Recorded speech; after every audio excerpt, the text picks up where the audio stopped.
Shalom teman-teman semuanya, shalom kamu dan remaja. Sungguh bersyukur kita bisa memuji dan memuliakan nama Tuhan. Kita bisa beribadah walaupun di rumah. Kita bersyukur bahwa penyertaan Tuhan tidak pernah berhenti dalam hidup kita. Amin. Amin. Kita mau bahwa setiap penyembahan kita dalam ibadah kamu dan remaja pada hari ini, kita mau memujikan satu pujian, bagi pujian hormat kemuliaan. Kita mau bahwa setiap penyembahan kita sama Tuhan.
Sebelumnya kita mau bahas yang penyembahan kita. Kita mau bahwa Tuhan adalah segalanya dalam hidup kita. Kita memujikan Kaulah segalanya. Kau Bapa yang mengasihi, Kau Bapa yang memulihkan. Haleluya Yesus, haleluya Tuhan.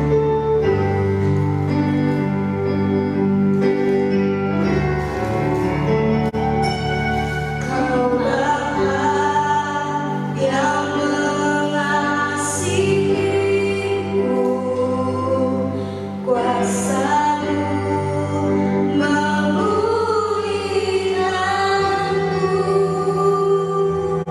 Hadiah baru Kau berikan untukku dapat melihat rencana-Mu indah bagiku. Kau ada di setiap jalanku. Hatiku harus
Sungguh bersyukur Tuhan, dan kami boleh menaikkan setiap pujian kami buat Engkau.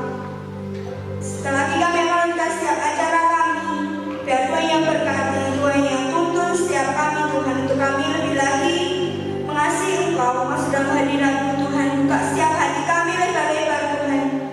Kami percaya Engkau hadir di tengah-tengah ibadah kami ini Yesus. Terima kasih Tuhan, terima kasih Yesus, kami serahkan acara ini dalam tangan kuasa-Mu.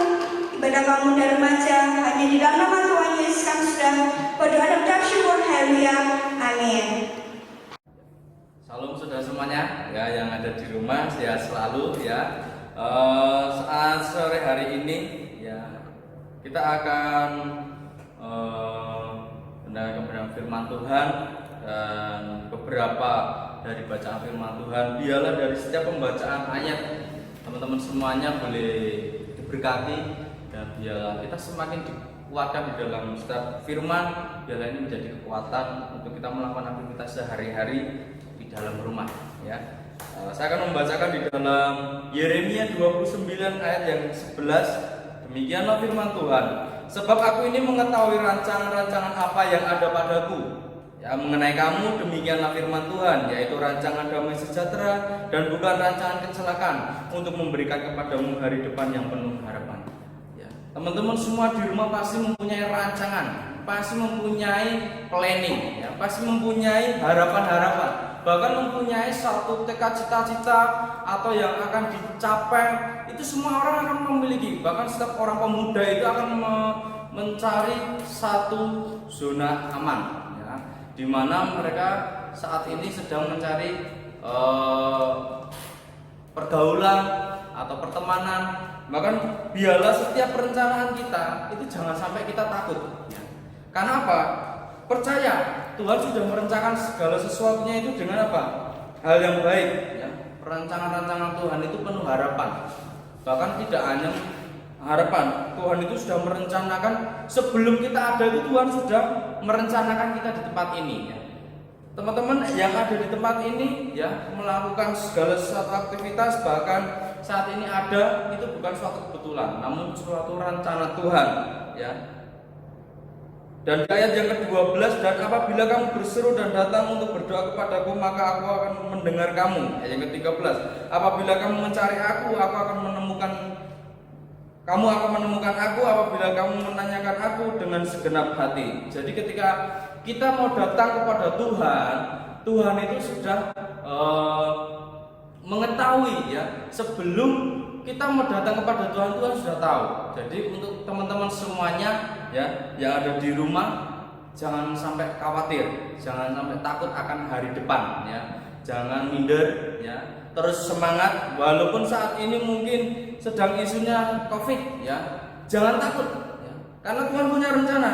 Ketika saat ini beredarnya Covid-19, ya, tapi kita tidak dikalahkan dengan Covid. Kita tetap semangat beribadah, ya. Kita tetap semangat untuk berdoa, kita tetap semangat untuk memuji Tuhan. Lebih lagi kita terus berusaha dan bersemangat untuk meraih setiap masa depan. Karena di dalam Amsal 23:15, karena masa depan sungguh ada dan harapanmu tidak akan pernah hilang. Itu adalah satu kata, bahkan itu yang akan menjadi iman kita bahwa masa depan kita ada di tangan Tuhan. Jangan khawatir, semua itu proses. Bahkan ini proses bagian dari apa? Rencana Tuhan. Untuk melewati proses ini tidak mudah, teman-teman semuanya, ya. Bahkan kita harus berjuang, ya. Yesus di dunia ini Yesus berjuang sampai di finish, ya. Kita juga harus berjuang. Jangan sampai mempergunakan masa remaja kita dengan pergaulan bebas, ya. Kita harus kejar masa depan kita dengan penuh harapan, ya. Kita harus kejar masa depan kita dengan hal-hal yang positif, ya. Walaupun dengan isu seperti ini, tetap jaga diri, jaga pergaulan, tetap stay di rumah, ya. Demikianlah firman Tuhan. Biarlah firman ini terus menguatkan dan memberkati teman-teman semua yang di rumah, terus merasakan hadirat Tuhan bahwa dalam doa membaca firman Tuhan. Amin. Terima kasih, Tuhan Yesus memberkati. Ya, sebelumnya Shalom remaja Kristen dikasih Tuhan. Ya, saat ini saya akan sharing satu ayat yang mungkin sangat memberkati saya. Ya, semoga bisa memberkati teman-teman juga yang ada di rumah sana, ya. Ya, saya akan bacakan satu ayat yang sangat memberkati saya dalam 1 Timotius pasal yang keempat ayat yang ke-12. Demikian firman Tuhan. Jangan seorang pun menganggap engkau rendah karena engkau muda. Jadilah teladan bagi orang-orang percaya dalam perkataanmu, dalam tingkah lakumu, dalam kasihmu, dalam kesetiaanmu, dan dalam kesucianmu. Ya. Hal yang bisa saya dapatkan dari ayat ini, saya bisa mengambil bagaimana posisi kita kan sebagai remaja Kristen. Ya, kita sebagai remaja Kristen kita harus bisa, ya, di dalam Alkitab dijelaskan kita harus bisa jadi garam dan terang dunia. Di sini kita harus bisa dalam artian berikan teladan, berikan pengaruh yang baik. Banyak teman-teman kita yang terpengaruh, ya. Kita harus bisa mempengaruhi seperti itu. Apalagi kita seorang muda, kita harus bisa menjadi teladan. Banyak setiap orang yang mungkin mengejek kita, wah, kita anak muda nggak digunakan seperti itu, ya. Tapi kita harus bisa memberkati, kita harus bisa menjadi teladan dalam hal perkataan kita, tingkah laku kita di luar sana. Apalagi kita seorang remaja Kristen, kita memiliki kasih. Seperti contoh saat kita dianiaya, kita diejek, karena banyak kasus kita kan sebagai minoritas, ya. Mungkin dalam hal ejek mengejek, sebagai orang Kristen kita banyak diejek sama teman kita mungkin, tapi kita harus bisa mengasihi, karena balasan semuanya itu didapat oleh Tuhan. Kita harus bisa mengasihi. Ya, mungkin itu yang bisa saya sampaikan. Intinya kita harus bisa mengasihi, kita harus bisa menjadi dampak di luar sana, kita harus bisa menjadi teladan. Demikian teman. Terima kasih. Ya, salam kamu dan remaja, senang sekali kita bisa bertemu kembali walaupun kita tidak bisa bertemu secara langsung, tapi saya yakin dan percaya berkat Tuhan akan selalu menyertai kita dimanapun kita berada. Ya, saat ini saya akan membagikan atau men-sharekan sedikit ayat yang saya dapatkan, yaitu di Yakobus 5 ayat yang ke-15. Begini bunyi firman Tuhan, dan doa yang lahir dari iman akan menyelamatkan orang sakit itu, dan Tuhan akan membangunkan dia. Dan jika ia telah berbuat dosa, maka dosanya itu akan diampuni. Ayat ini sungguh memberkati saya, terkhususnya untuk selalu mengingatkan kepada saya dan mengingatkan kepada kita semua bahwa pentingnya doa. Dalam situasi apapun, ketika kita sedang sakit, ketika kita sedang terpuruk, ketika kita sedang lemah, bahwa kita hanya butuh satu tenaga, hanya kita butuh satu tindakan, yaitu berdoa. Kenapa saya bilang berdoa itu penting? Karena hanya dengan berdoa kita mendapatkan kekuatan kembali, hanya dengan berdoa kita mendapatkan penghiburan kembali yang daripada Yesus Kristus. Dan ketika kita berdoa, kita akan selalu mengucapkan kata-kata yang baik, supaya apa yang kita ucapkan itu juga bisa kita lakukan. Karena setiap kata-kata doa yang keluar dari mulut kita adalah kata-kata profetik untuk membuat kita hidup lebih baik lagi, untuk membuat kita selalu berpengharapan dan hanya selalu mengandalkan Yesus dalam hidup kita, supaya kita hanya membiarkan Yesus yang memimpin hidup kita, bukan kita yang memimpin hidup kita sendiri. Tadi ayat ini juga tertulis bahwa jika ia telah berbuat dosa, maka dosanya akan diampuni. Saya yakin dan percaya bahwa ketika kita mengaku dosa di hadapan Tuhan melalui doa, dosa-dosa kita akan diampuni. Tuhan akan selalu mengampuni anak-anaknya yang dengan rendah hati dan dengan ketulusan datang kepada Dia untuk memohon ampun dosa. Jadi saya harapkan bahwa kedepannya kita tidak meremehkan apa itu doa, terlebih di tengah kondisi seperti ini, di tengah pandemi COVID-19, kita walaupun kita tidak bisa beribadah secara langsung, tapi kita dapat beribadah di rumah kita masing-masing dengan melalui doa di dalam kamar kita, supaya kita lebih dekat lagi kepada Tuhan. Terima kasih, Tuhan Yesus memberkati. Shalom semuanya. Di sini saya akan men-sharingkan beberapa ayat yang saya dapat yang cukup memberkati saya. Lukas 16 ayat 10 sampai 11. Barang siapa setia dalam perkara-perkara kecil, ia setia juga dalam perkara-perkara besar. Dan barang siapa tidak benar dalam perkara-perkara kecil, ia tidak benar juga dalam perkara-perkara besar. Jadi, jikalau kamu tidak setia dalam hal mamon yang tidak jujur, siapakah yang akan mempercayakan kepadamu harta yang sesungguhnya? Nah, di sini yang saya dapatkan, kita harus setia pada hal yang kecil, seperti tinggal di rumah, jangan kemana-mana untuk menghindari penyebaran COVID-19 ini. Nah, jika kamu setia pada hal kecil seperti itu, maka Tuhanmu itu akan mempercayakan hal yang lebih besar yang akan Dia berikan kepadamu. Dan setia pada perkara kecil itu akan membuat kamu setia pada hal besar yang akan diberikan siapapun kepadamu. Nah, jadi kita harus setia pada perkara yang kecil atau hal-hal yang kecil, supaya kita juga dapat dipercayai dalam hal-hal yang besar. Yang ayat kedua, ayat 11. Jadi, jikalau kamu tidak setia dalam hal mamon atau tidak jujur, siapapun yang akan mencatatkan padamu harta yang sesungguhnya, yang dimaksudkan ini hal mamon, yaitu hal yang bersifat duniawi. Jika kamu tidak mempercayai hal duniawi, tidak bisa memilih-milih, kamu tidak bisa juga mempercayakan hal-hal yang bersifat surgawi. Jadi di sini kita ditekankan untuk setia pada perkara yang kecil dan kita akan diberikan perkara yang besar oleh Tuhan. Tuhan Yesus memberkati. Shalom teman-teman, sekarang saya mendapatkan satu ayat yang sangat memberkati saya. Dan dalam ayat berada ini adalah ayat yang terakhir.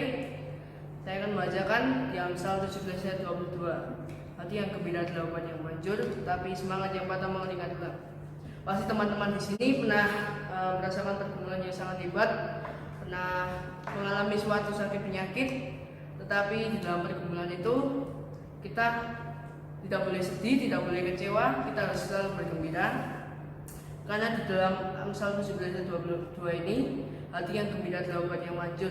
Jadi ketika teman-teman mengalami pergumulan yang hebat, maka saat teman-teman bergembira, memuji Tuhan, berdoa, dan mengucap syukur, maka pergumulan teman-teman pasti akan selesai dengan berkat Tuhan.